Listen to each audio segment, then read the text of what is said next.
Happy Thanksgiving to my American colleagues and happy Friday to everyone else around the world. My name is John. I'll be moderating today. And I'm super excited to introduce you guys to some of my friends who are clinicians from around the world working in different startups. And I think healthcare is changing so quickly, and we learn so much from our other clinical colleagues about clinical stuff, but why not non-clinical things too? So we're going to go ahead and get started. And first, let's let everybody introduce themselves really quickly and then get into the show. We'll start Uh, with Derek. Hi. Thanks for having me, John.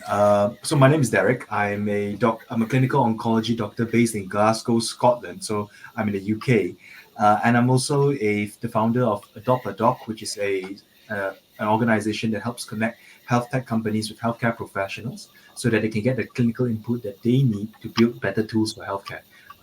So that's me. And Cindy. Hi, everyone. My name is Cindy Yarborough. I am a physical therapist based out of the United States, around the Washington, D.C. area specifically. I'm currently working as a strategic implementation and product partner at City Block Health. Thank you. Jules. Hi, everyone. I'm Jules Bedricki. I'm a physical therapist by training, currently working as a product manager at Nuance Microsoft. I'm also the founder and host of Beyond These Clinic Walls, the podcast for transitioning clinicians. So thanks for having me on, John. Thank you. And last but not least, Emil. Hi everyone, nice to be here. Thanks for inviting me. My name is Emil Berengood. I'm a PT by training based out of New York City, formerly of New York City. I'm currently at Pfizer working digital health and strategy. Prior to that, I was at, excuse me, Kaya Health, and prior to that, I was the founder of my own startup called Ment Health. Thank you very much. So excited to have you guys. As you can see, we have across the range of experiences. We have people in startups, people who have founded startups. We have Derek as a senior medical advisor to dozens of startups. And really, this is really important because the landscape of healthcare and startups is changing so fast. There's so many different words out there, so many different industries, so many different roles that's hard to make sense of. I mean, just we think about industries, there's health tech, med tech, biotech, femtech, age tech, digital health, et cetera. Where do clinicians even start? I think by having these individuals who are willing to share their experience with the rest of us, we can all learn something and plot out what our best foot forward is in trying to find jobs that we love so we can change healthcare at scale. A final point I'd like to make is that in addition to industry, it's really, really important to understand, to think about what size of company you work for and how that relates to your personality and the company itself. Words like pre-seed and seed and series A, early stage, flatter companies, right, offer different perks and different working styles than these larger companies that are series B, series C, series D, IPO, et cetera. Now, don't get too worried about all that. Just have these thoughts in mind. Understand that where we could work, what aligns with your personal preferences, and how you can use these tools to help find jobs you love and to change healthcare at scale. Now, I think a good place to start would be to kind of understand what personality types thrive in startups in general. And I'd like to ask this question to Jules. You know, Jules, you speak to dozens of clinicians, both on your podcast and in your role as a product manager across startups and Microsoft. What have you seen in terms of personality types that would thrive in different startups? Yeah, so for personality types that are going to thrive in startups, I think it falls definitely into the cliche of like a self-starter, someone who is really able to kind of go and get a lot of stuff. But I have had the opportunity, I've worked at a startup, but I've had the opportunity to interview a lot of other very smart people whose experience I'm pulling from for some of the other suggestions of what would do well in a startup. So I'm going to pull from some of theirs. We recently had an episode with Damian Jankowski. He was a PT turned full stack web developer. And the theme of his episode was following your creativity and curiosity. And so someone who's able to think outside of the box, not just with a problem that they're solving, but even with people management and being able to talk and lead and frame things in a collective like teamwork of pursuing an outcome together and thinking from creative perspectives. I think that is a common theme and something that as clinicians we can do really well, especially when it comes to resourcefulness and thinking about really leading with that curiosity. Also on the frame of Lead with Curiosity, Rad Shabib was another guest on our show, and he does a wonderful breakdown on like 3 ways to kind of lead with curiosity and bring it throughout your transition. He is an expert in product management. I would strongly suggest checking him out as well. And then we also talked with Casey Kleckner recently, who went from PT, got his MBA, and now works in consulting, market access, and strategy. His big advice and theme was to fail fast. So I think in the clinic, we're very hesitant. We have, patient livelihood on the line, which is very important that we do all of our research and back up things. But in a startup, I think there's more room to fail quickly, learn from it, and innovate. So failing fast and just having that energy to get back on your feet and be resilient is also a good theme. Part of that is also just owning it. I think all of us have experienced imposter syndrome. I currently have imposter syndrome being on this panel with these rock stars. So owning what you don't know and being able to ask the questions to figure out what you do need to accomplish a task, kind of all those factors that I think have really helped in my discovery of working at a startup and working in a business. Absolutely. Like such great points there. And I also just want to quickly touch on that bit about imposter syndrome and failing fast. I think good clinicians do have a degree of perfectionist in you, right? Because we care about patients. Our first oath is do no harm. But in the startup world, it's a bit different, right? We're creating products, not necessarily treating patients. And that is a really, really big challenge to kind of wrap your mind around. This fact that you're actually expected not to be a perfectionist, but to grow and learn and change. And really navigating that switch is super challenging, but totally doable. And now if we think about this, I'd like to ask Cindy a question really quick, from the other side of the equation. In your experience, you work at a company that treats hundreds of thousands of people, right? What are the appeal of startups for clinicians? And what are some skills you see from both your experience that clinicians bring to this setting? Totally. That's such a great question. I definitely work with a fair share of clinicians at CityBlock. So have not only seen these traits in myself, but also in some of the brilliant colleagues that I have at CityBlock Health. So one of the traits that I've definitely seen and that clinicians can definitely bring to the healthcare tech landscape is having innovation and impact. So startups in healthcare tech offer clinicians a really unique opportunity to directly contribute to innovative solutions that can obviously have a significant impact on patient care.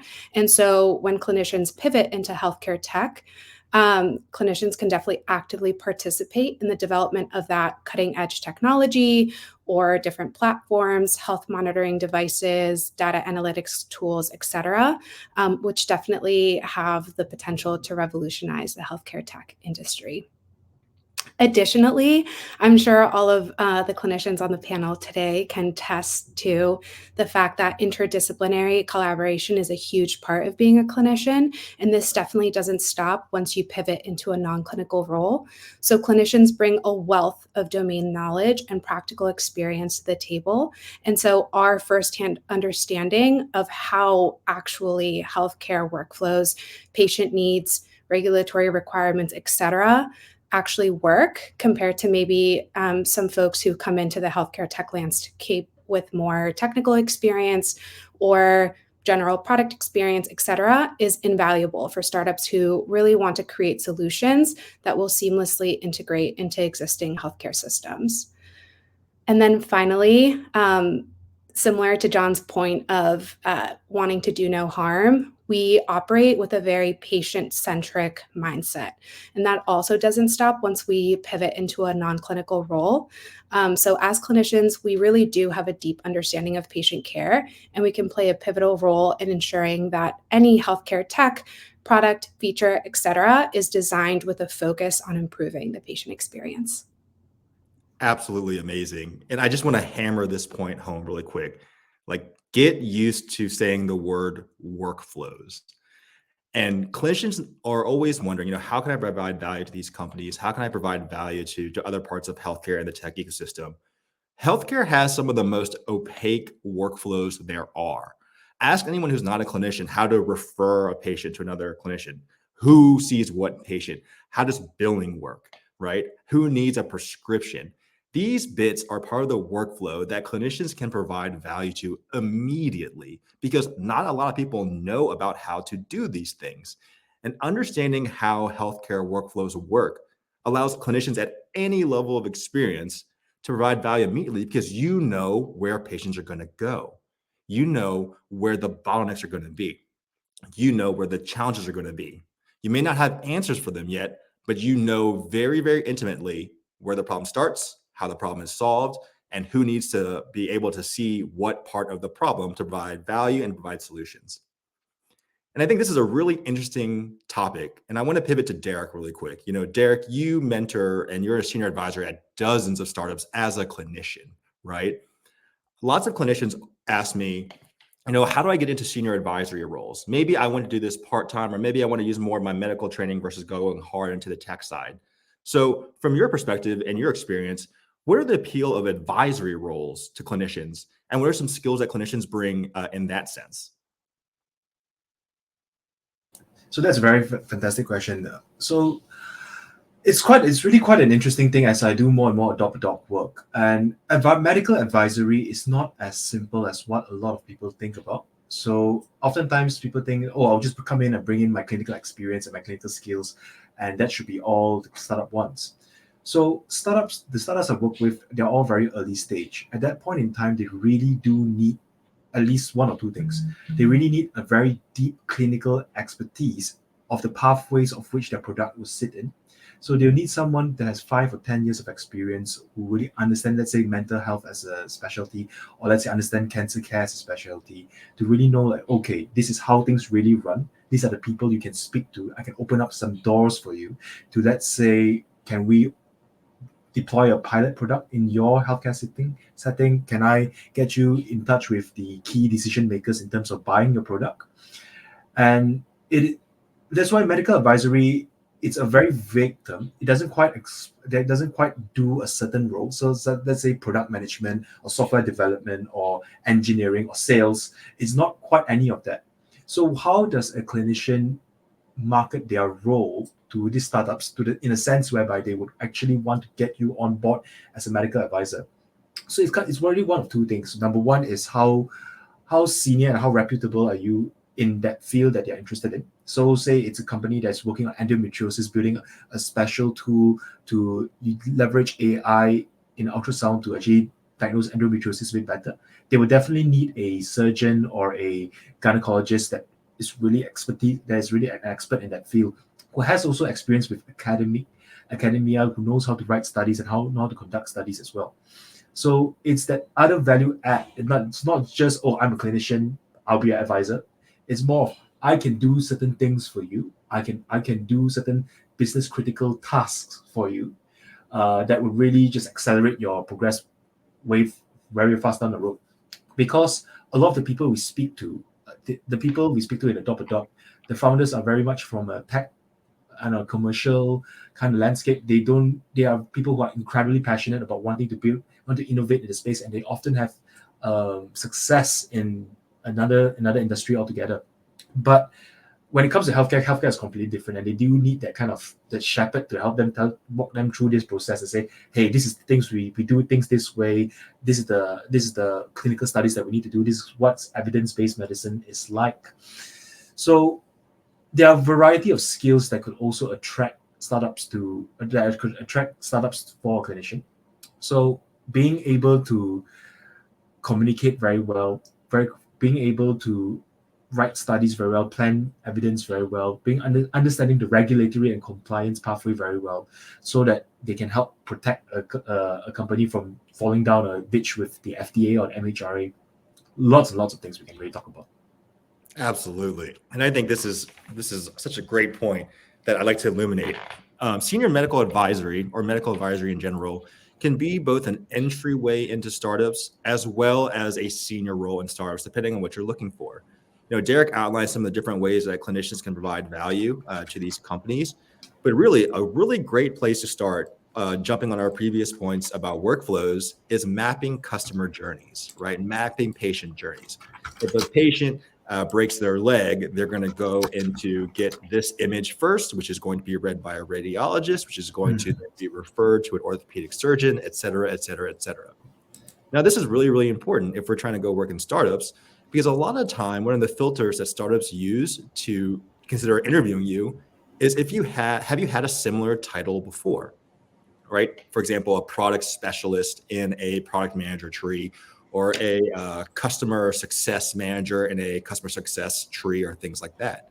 And if you think about that, if you know this customer journey, you can provide value to startups immediately, whether part-time or some other way, negotiate your title, and then use that experience to then go full-time into a startup, knowing that you already have that title and you've already provided value. So just some different ways to think about it. And now, while we're on that note, I want to take a moment and ask Emil a question. Now, Emil, your background is absolutely amazing. You know, you have a master's in social work, you pivoted into physical therapy, you have an MHA, you've worked in healthcare startups, in clinics, you started your own clinic, you worked at Kaya, and now you work at Pfizer. You know, something that I think is really challenging for clinicians to really sequence is what types of roles are maybe a faster transition versus what types of roles are a slower transition. You know, a telehealth type role might be a quicker transition, but a product manager is like pretty challenging and requires more upskilling. So, you know, as you think about your experience, what types of roles would you identify are probably a quicker transition for clinicians, and which ones probably require a little more of a lift? Sure. Great question. And so I want to build a little bit on what other panelists have said. But one way to think about it is essentially right now, as a clinician, any clinician with virtually any amount of experience, you possess a certain amount of expertise in the subject matter. And I find that those roles as subject matter experts are probably the easiest transition, and those are also the easiest entry points. So most often, or very often, you will find that a startup founder has a great idea that's focused around the solution. One of the things that clinicians own, they own expertise in the problems that need to be solved. They also own the expertise in, as I think Cindy mentioned, in cross-functional collaboration. And also Derek mentioned expertise in regulatory compliance. So I would say those roles, subject matter expertise on any level, full-time or part-time, roles in operations, clinical operations, because you understand the workflows, you understand what it takes to get someone, the patient journey from point A to point B. And very often you'll find that expertise is deeply lacking, right? And also expertise in regulatory compliance. One thing about sort of the startup space, startups in the healthcare space, is that this is a heavily regulated industry. I would imagine the only other one that's as equally regulated is probably maybe fintech, probably close enough. Virtually everything else just does not have this much regulatory headwinds. You already know this because you live this every single day. It just doesn't seem like it because we're all used to it, right? So those are the roles that are probably the easiest transitions. I would say I would also add, if you've had experience with sort of clinical trial operations or clinical trial design or research, that's another pathway that's I found usually clinicians are very successful in as well. Beyond that, I would say the toughest things to start at the same lateral level as where you are as a clinician would probably be product management roles. And that's a very common conversation I've had with folks because they often, that seems very attractive, but that is tough. And I'm sure, Jules, you can talk about this more. Obviously engineering roles, if you just don't have the background in engineering, that's very tough. And it doesn't mean it's impossible. It just means that it's tough for you to transition laterally. So for all of these roles that you don't have a ton of exposure to, you have to start at the bottom, and there are a lot of factors to consider whether you're willing to do that. And then I would say somewhere in the middle of that are roles in commercial. In other words, every startup has to sell, right? At some point, you have to convince someone that they need your product. So in that category, I would put things like business development roles, sales, as well as client success roles. And the reason I put them in the middle is because having the background in healthcare is a huge advantage, particularly with second, third level conversations in the commercial space. While the first level conversations typically take place between other sort of commercial to commercial people, but at some point, if you're selling into like an IDN, a payer, an employer benefit, they're going to want to talk to a clinician. And so that's where you'll also find a lot of advantages, and I would say quite a bit of tailwinds in terms of your ability to get in. But it is scary because as clinicians, we don't think we're used to selling. But what I will say is every time you've had to convince a patient to do something you're recommending it's very close to doing sales. So because you're just understanding someone's problem and then you're given a prescription that you think will help solve that problem. So it's actually not as far out of range as we think it is. Absolutely. This is such an important topic, because sales makes people so uncomfortable. But really think of sales as part of business development, right? And that's a very nebulous word. Definitely look it up if you have some free time. But part of that involves finding new customers, converting customers, keeping customers on your plan, and things like that. And you think about how we work in clinic, a lot of that is very similar to marketing to new patients, reducing your late cancel rate. That's a big one. That is customer success right there.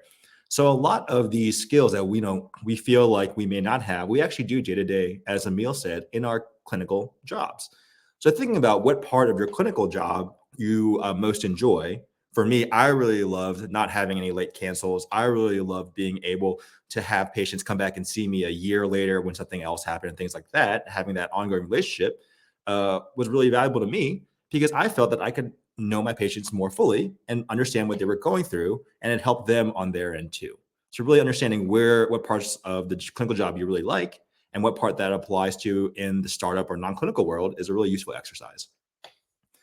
Now, we spent the first, 20 minutes or so talking about the general landscape of startups, at a high level, who would thrive, what's the appeal of it, things like that.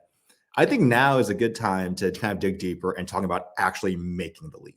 I think this part strikes fear into lots of different people, me included, because of imposter syndrome, because of a different environment, different tools and things like that. And so again, I want to go back to Jules first. Jules, not only from your experience, but also with your experience on the podcast, how did you get your startup role? What were some examples you've heard and you've seen across your experiences as well to kind of create that transition? Yeah, I feel like this is one of the biggest questions we get asked by people is like, how did you do it? How did you get in? How did you make that first step? And I think everyone is disappointed with the answer because there is no one size fits all, and everyone's going to be taking a different path with it. But what I have noticed again is some common themes that a lot of our guests on our show have done.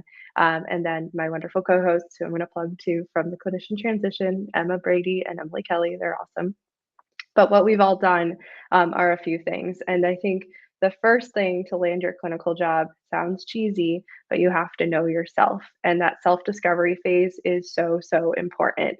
And so many people are ready just to move on and get out of the clinic that they don't take a pause and a breath to recognize what their strengths are, what they like, what they dislike at a really deep level.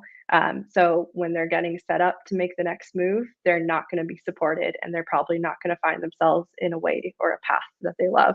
So the first thing to get your non-clinical role is to know yourself. Take your time for that discovery. Kelly Brown, a new episode we're coming out, talks about a personality test that has been really good. There's a lot of resources out there to kind of have that discovery, but take your time and know yourself. So that would be step one.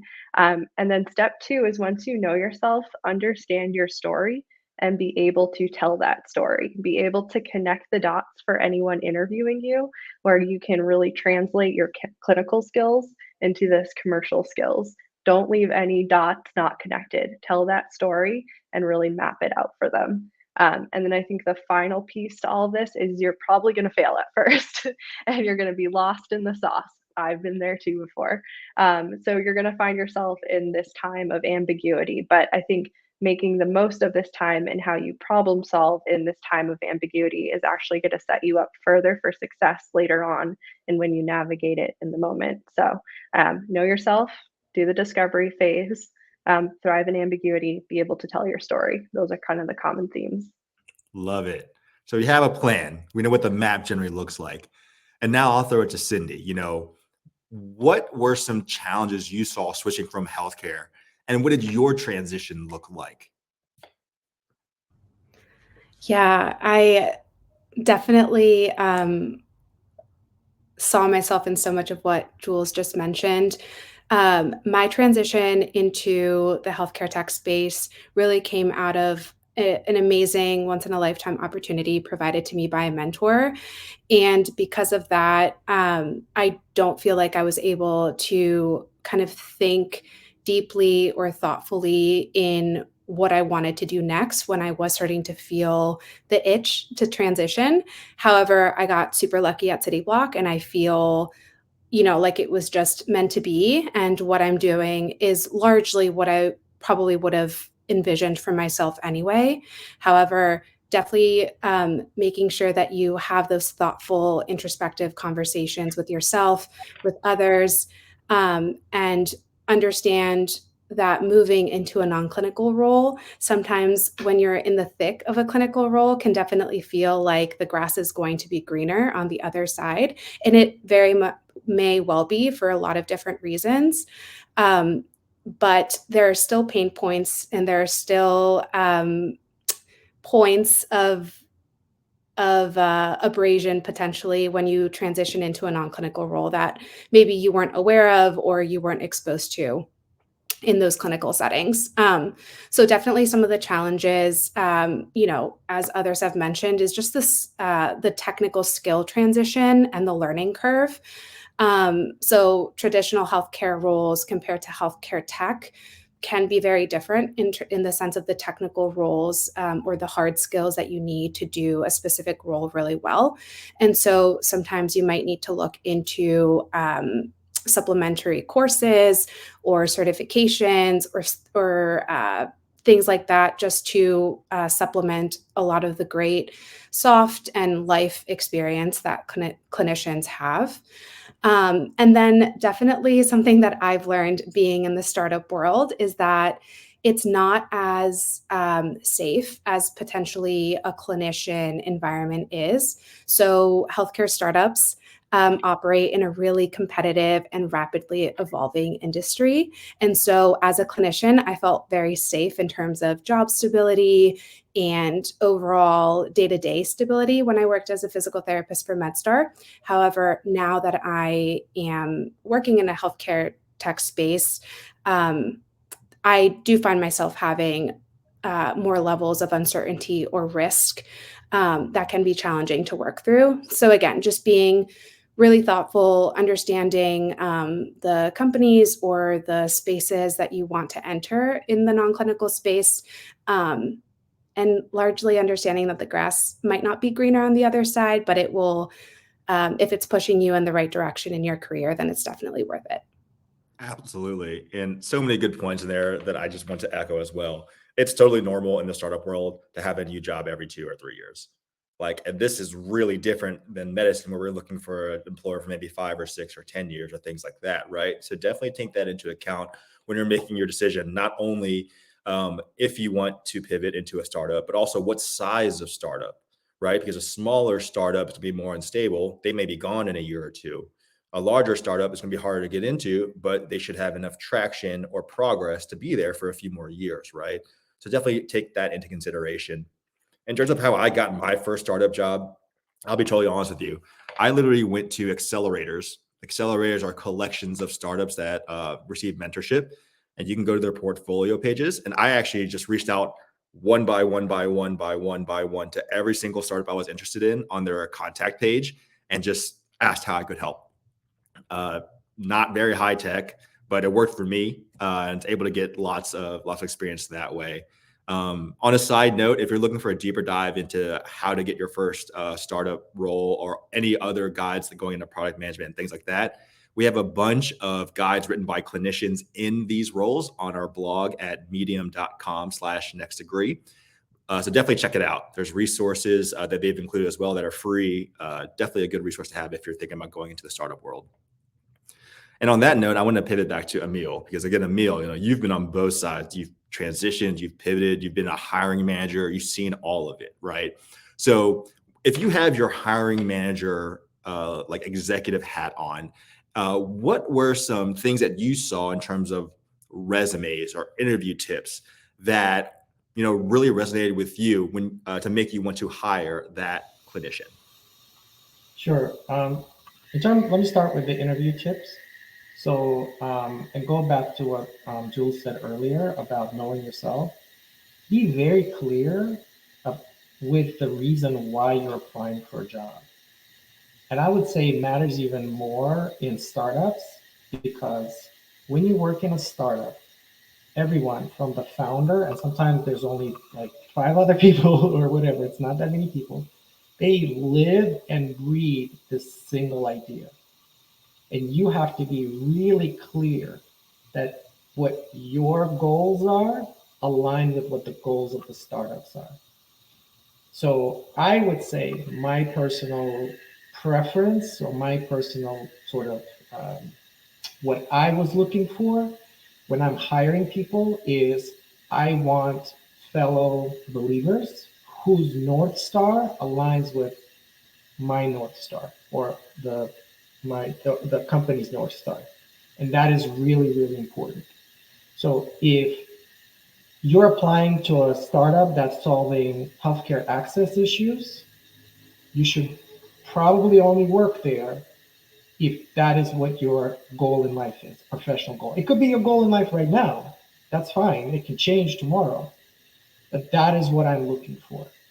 Because there are a lot of, going back to what Cindy said, there's a lot of instability, a lot of dynamic conditions that will make you question, why did I get out of my pretty stable job with, for most people, with predictable hours, right?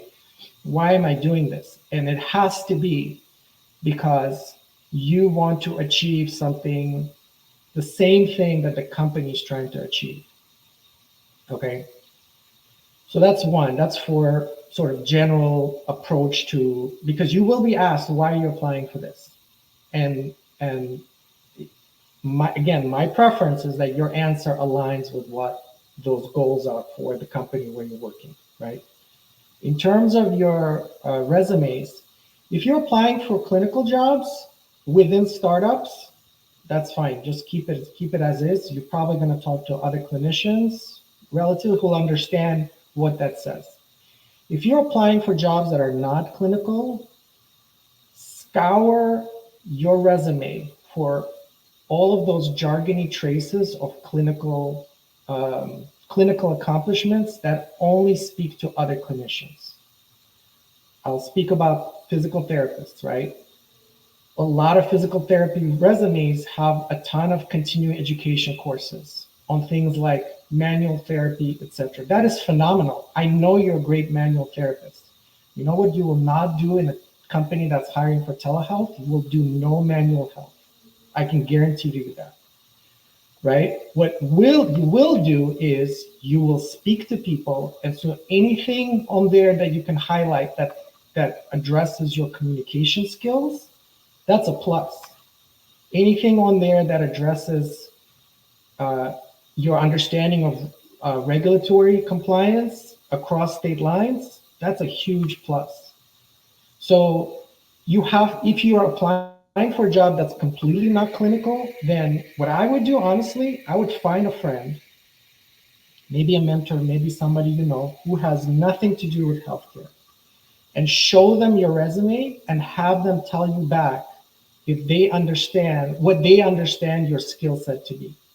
And if your friends can tell you back what you want people to know, you're in a good place.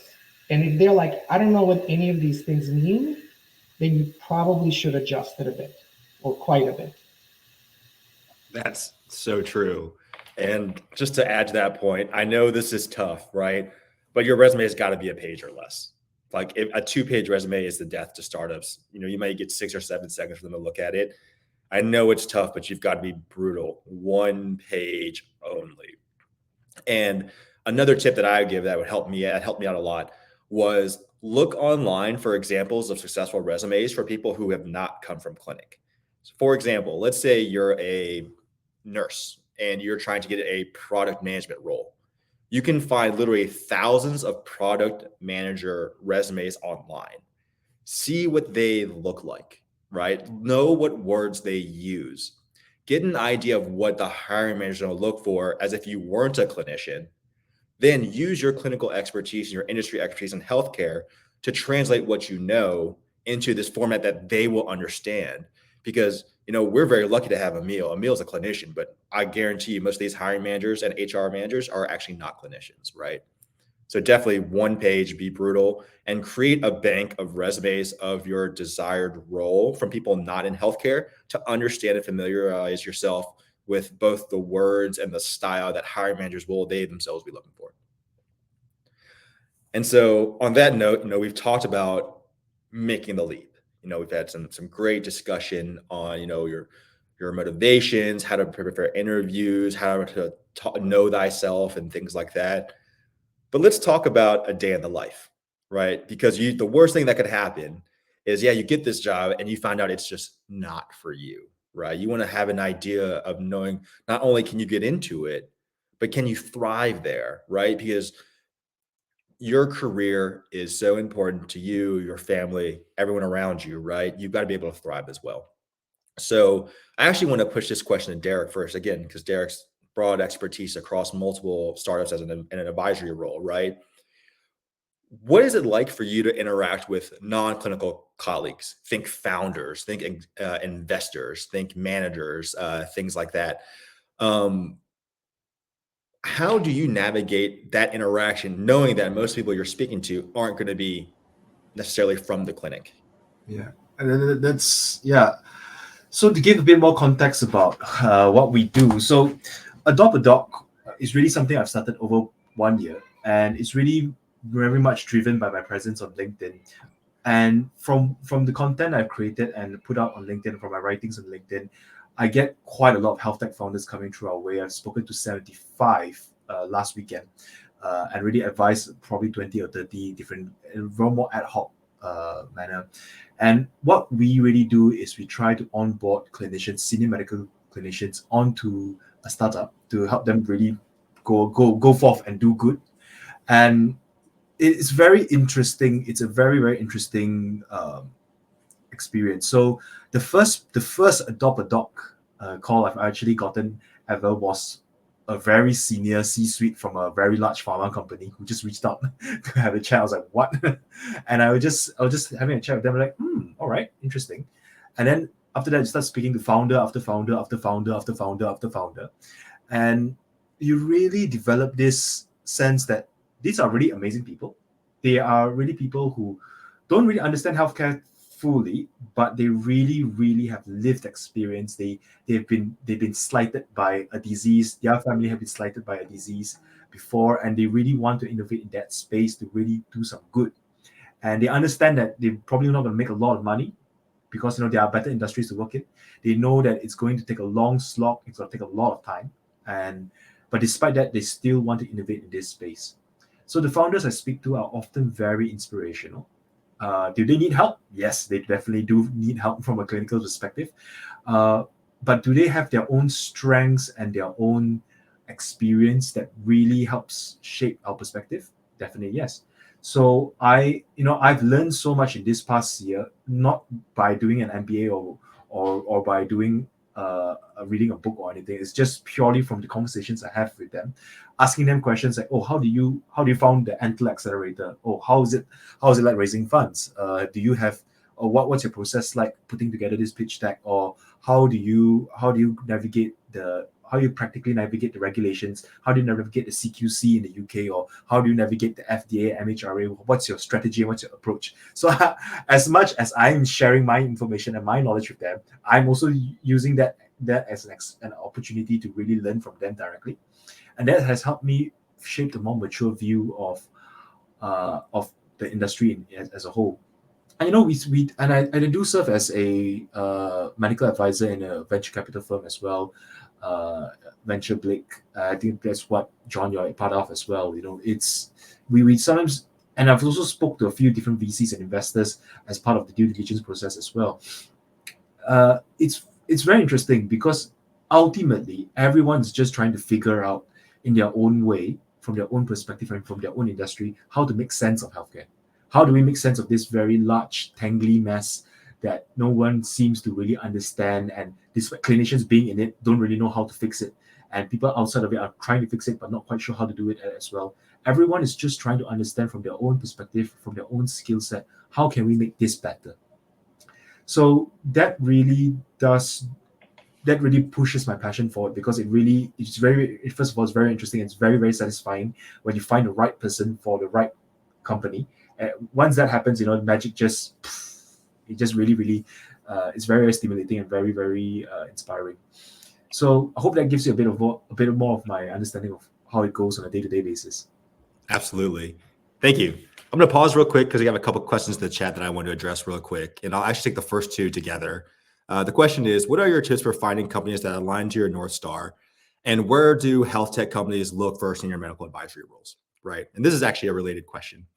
So in terms of the companies that align to your North Star, you want to split this up into a top-down and a bottoms-up analysis. What does that mean? What is the thing you're passionate about in general? Let's say you're passionate about women's health. Let's say you're passionate about medical devices. Let's say you're passionate about cardiac care, etc. There's actually a tech sub industry for that. So if we take women's health, for example, that's called femtech. So what you would do is, to find a bunch of companies at once, you would Google femtech accelerators. These accelerators are programs where groups of similar startups go to develop together. So by doing that, you can literally find an entire set of companies that are working on different portions of something that you find very, very important, right? That's your bottoms down analysis, your sub industry plus accelerator on Google.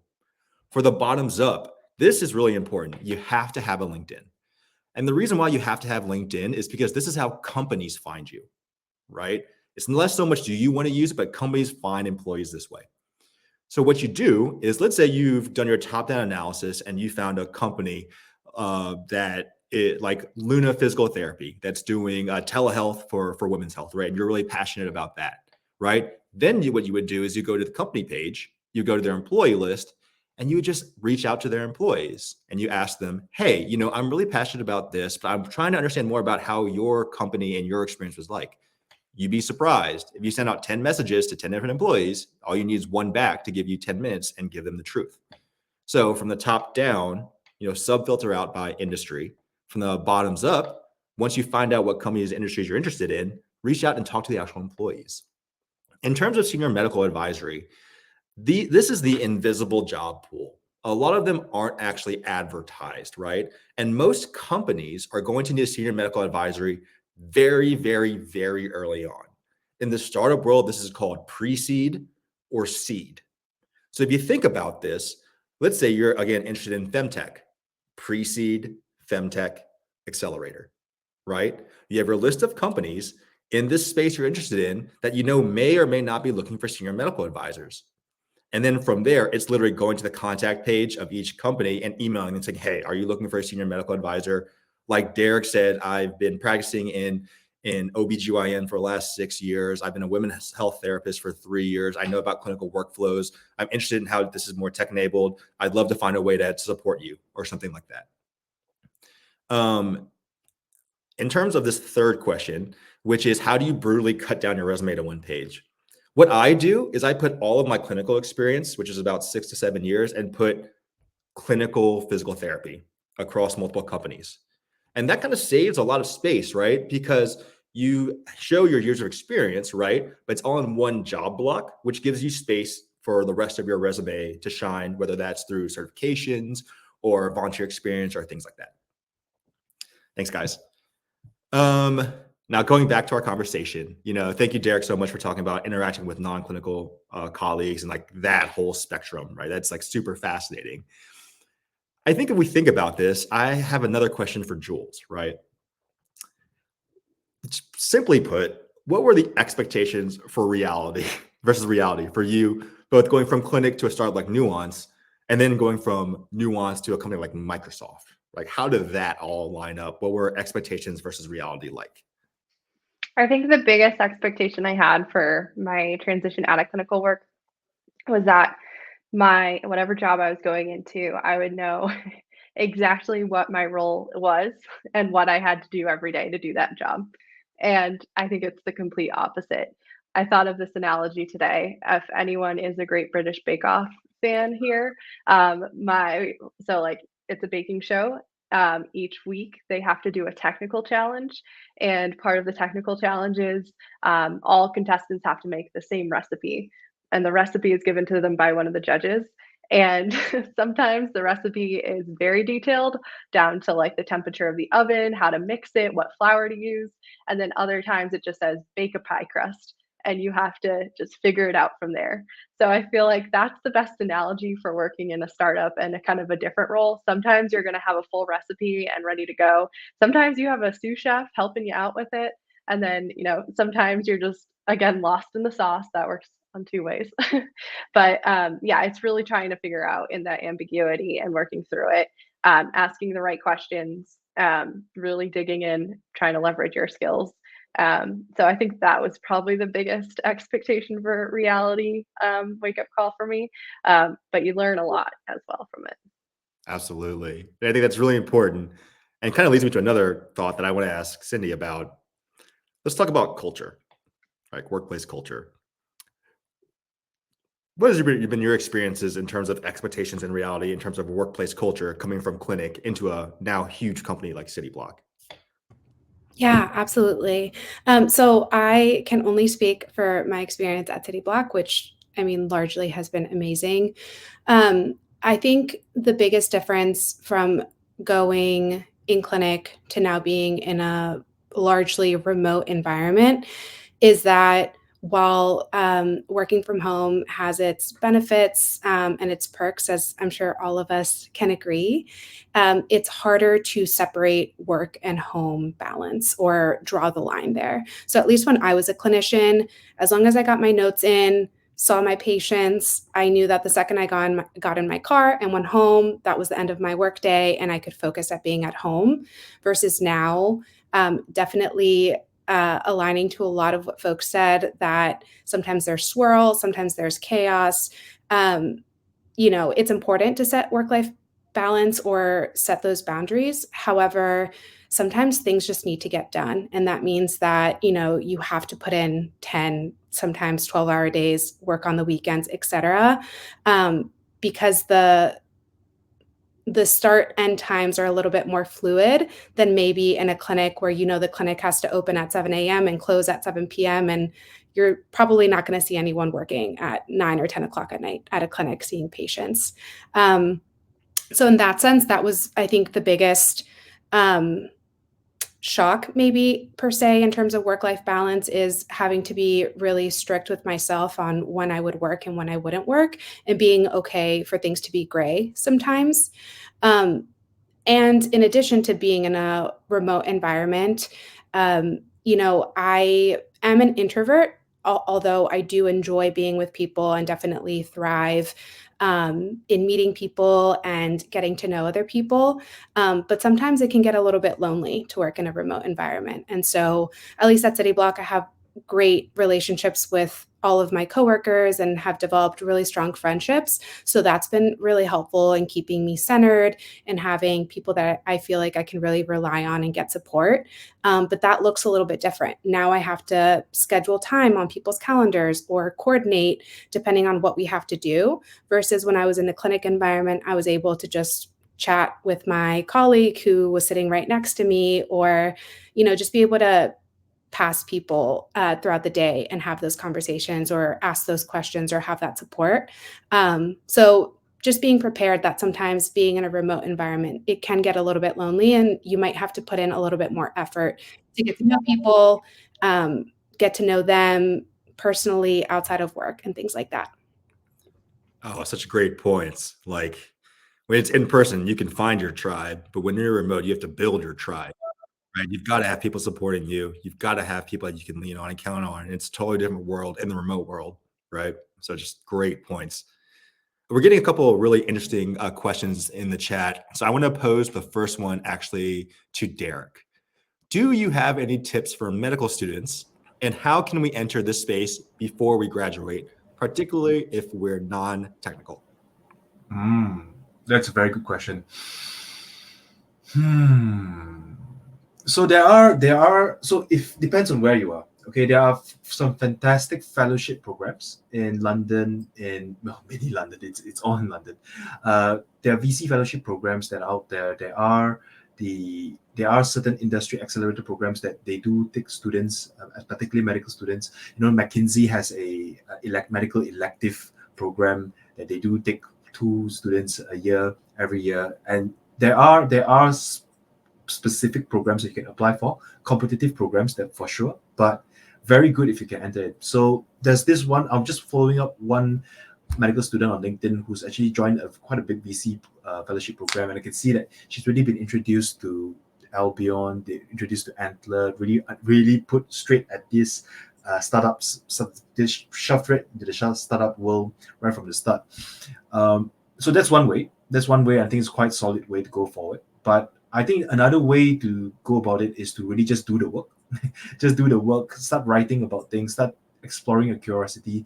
What particularly interests you in this startup world? Is there a particular, just like choosing a specialty that you want to do in medicine, you need to kind of pick and choose what kind of a startup do you want to work with. A startup is a very, very broad term. To say I want to work in a startup is like I want to work in a business. You got to choose, okay, am I interested in, let's say, mental health? Am I interested in female health? Am I interested in primary care? Am I interested in widening health access for patients? Am I interested in the finance part of healthcare? How do I fund healthcare? So really understanding what interests you in the first place, exploring that area, networking with people in that area, using LinkedIn because it's a fantastic tool, and really build up yourself from there. I've seen some really, really fantastic medical students on LinkedIn worth following. So someone like Faith Lee is a perfect example. Just a fifth-year medical student now who's really just come into the scene, designed some beautiful content, wrote for SOMX, and lots and lots of doors open for her even before she started FY1 in medical in the NHS. So being present, talking to the right people, just doing the work really helps. And when all else fails, look up for specific programs that's worth applying for. Absolutely. Like formal programs. And again, I want to just, anybody can start with content, right? Whether content support, making social media posts for companies, but even as yourself as a way to learn. I've had so many friends who are now founders or advisors who just started saying, I know nothing about AI. I want to learn about AI. I'm going to write about it as I learn. And you can create newsletters for free. You can create templates for free, and using that almost as a portfolio to then apply for these full-time jobs. So definitely content, especially for like, if you're a student, you're a little bit younger, like being digital native is a huge plus. Yeah.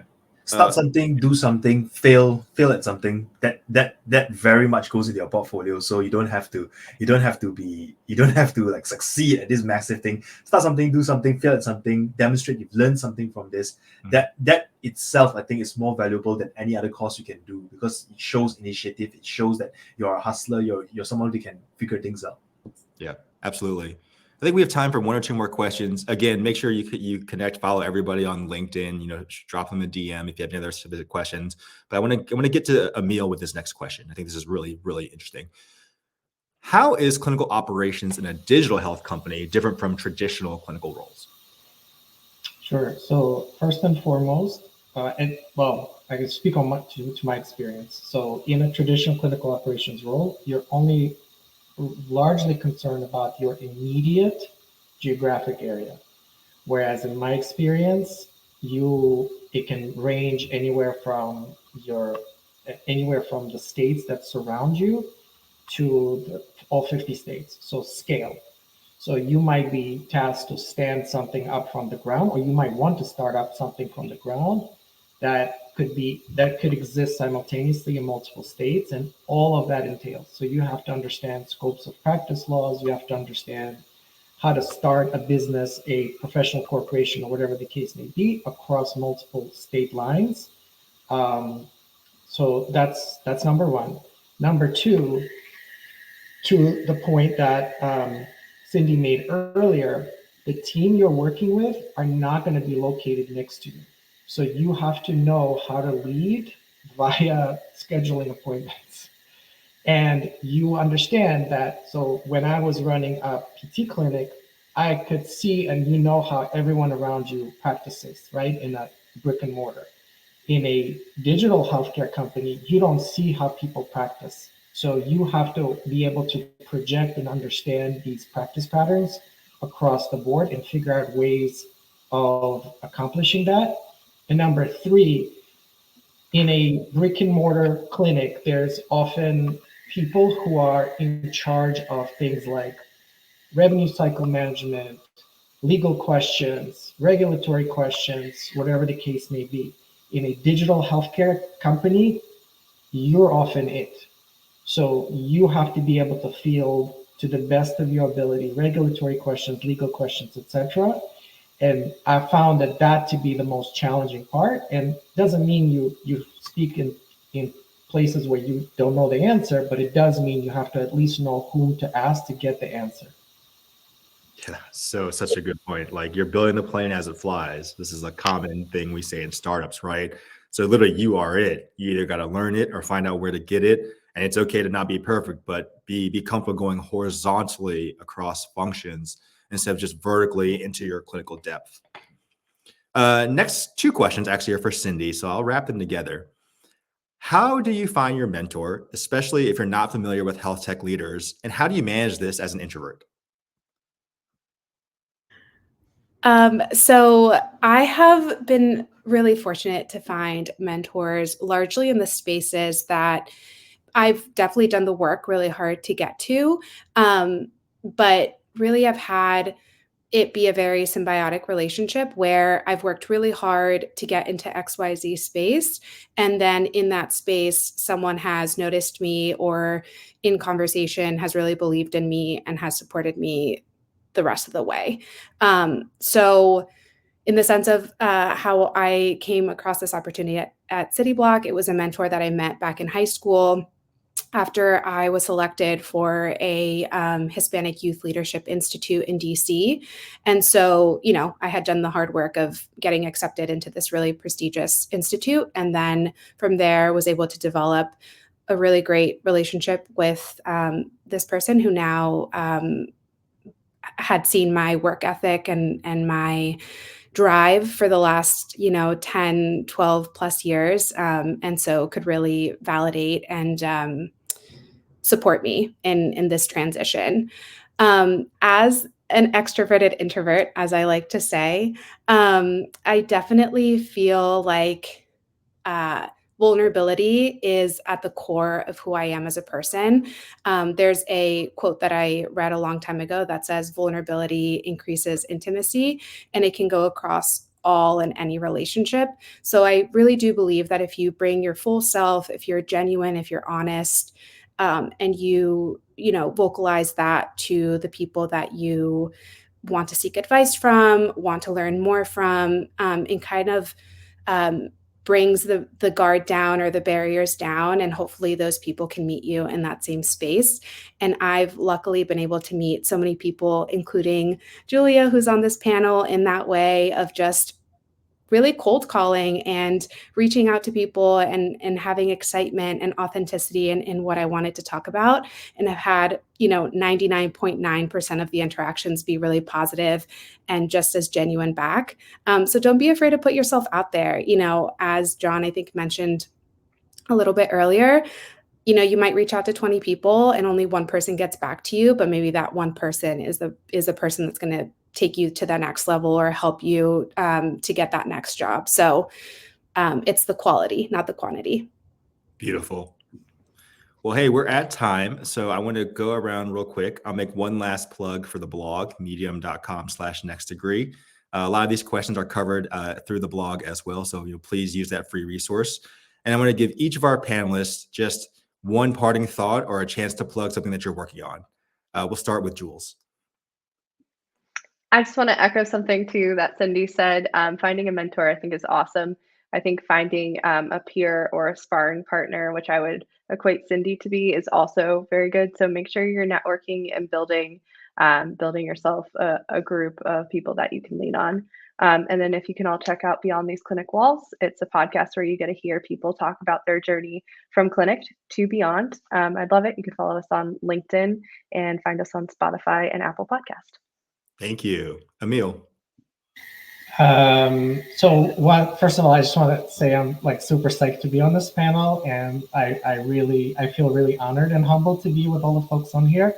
But the only thing that's I don't have any personal projects right now. I think what's most important to me is to encourage people to monitor the state of the legislative state for prescriptive digital therapeutics in the United States. The passing of the PDT laws is key to the survival of this industry. If there's no straight pathway to legislative pathway to reimbursement for digital therapeutics, a lot of businesses will cease to exist in the United States. So whatever you can do, even if it's just monitoring the state of this legislation in the Congress, talking to your congressman, whatever it is, please do that. And that's really important, not just to me, it's really important to patients, because people will not get access to the necessary care that only digital health can provide. Oh, that's awesome. Thank you so much, Emil. Cindy? I hope you all know that I've learned just as much being on this panel as I hopefully have provided you all. All I can really boil it down to is that if you're really passionate about transitioning or finding the next step in your career, don't give up. It might take some time, but everyone's moment will come. So keep doing the good work, keep applying, keep networking, and definitely follow along with my fellow panelists and all of their endeavors, because this has been such a brilliant group of people to learn from. And so I'm really excited to see where everyone goes. Thank you. And last but not least, Derek.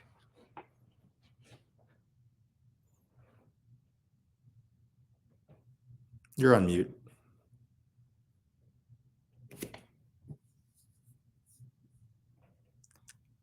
Derek, I'm going to unmute you.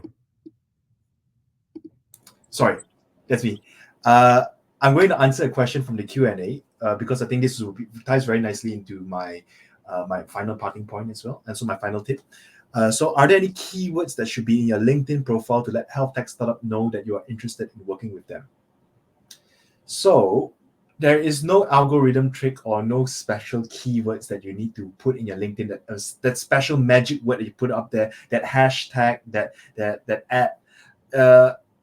Your LinkedIn profile is actually very powerful. 99.9% of health tech founders who reach out to me are inbound leads. I never reach out to people to say, hey, do you want to work with Adop? Oftentimes they come to me and say, hey, can you help me? And they've done this, and I've been really curious as to why they have done this over this past year. I finally figured it out, and really very much so it's because I've put myself up as a very transparent person. They know who I am. People trust people. I may not be the most senior doctor. I may not be the most experienced or most knowledgeable person, but I certainly come across as someone who's very approachable, who understands what he's doing, who's very curious, who's often posting up content as I learn and grow along. And as people see these very genuine and authentic traits in the way you write, in the way you interact in the comment section, and they see this interaction that you have through the online chats that you've had with other people as well, and it really develops a reputation for yourself. And it's what they say about you that when you're not in the room that really, really matters the most. So instead of trying to optimize the LinkedIn profile or trying to do something that that all these LinkedIn gurus are trying to sell to you a course or something like that. It's very more important to be genuine to yourself. Like what Cindy said, you need to know who you are. That's very, very important. Know who you are, know what really matters to you, and show the world that. From there, people will the right people, your North Stars, will naturally find you out because you resonate with them.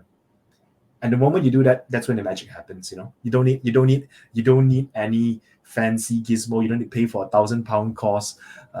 You just let things carry on naturally. But it will take time. It's not gonna sort itself out in a month or two. It's gonna take years. Years, by the way, years. I think that's a fantastic point to end on. Like, thanks everyone for being a part of this and spreading your knowledge to all about the rest of our clinical and scientific community. Healthcare has so many things that it's trying to change right now. And the more we can be a part of it, the more we can adapt to it, the better outcomes will be for patients and for clinicians moving forward. I'm John. I'm from Next Degree. I've appreciated being able to moderate today. And if you need anything, just give us a shout. Thanks so much. Have a great Friday.